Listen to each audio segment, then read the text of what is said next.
All right, so let's come around here.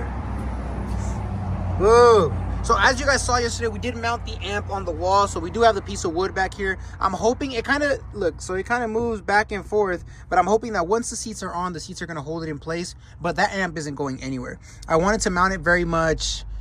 If you needed to take everything out, everything still looks original. So nothing is hard mounted to the truck or anything like that.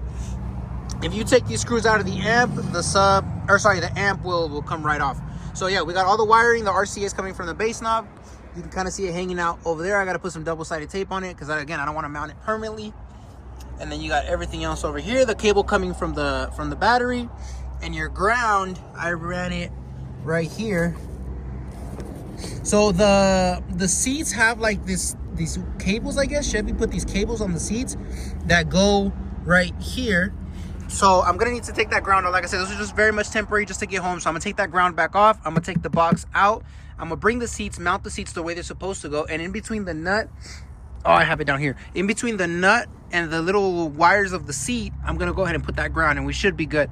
So yeah, that's how everything goes, guys. Like I said, once the seats are on here, you're not gonna be able to see any wires. That's what I like. Everything's gonna be super tucked. The amp isn't gonna be under the seat or anything like that, exposed. Everything's gonna be tucked away. So let me get to it, guys. Like I said, everything should clear up. Like I said, I'm probably gonna run some of this right here, just probably like behind the wall and all that, behind all this sound deadening, so that way it just looks clean. But yeah, guys, that's how she came out, and everything works and everything's super loud. Honestly, this box sounds a lot better in here than it ever did over there. So yeah, so let's go ahead and finish that up. It should be a simple process. The hard part was just done yesterday. And then, depending on how I'm feeling, because I'm kind of over this whole sound system thing, but obviously we still have to do the door speakers. So we are going to do those today. I'm going to commit to it, and we're going to go ahead and do those today to finish this thing up. But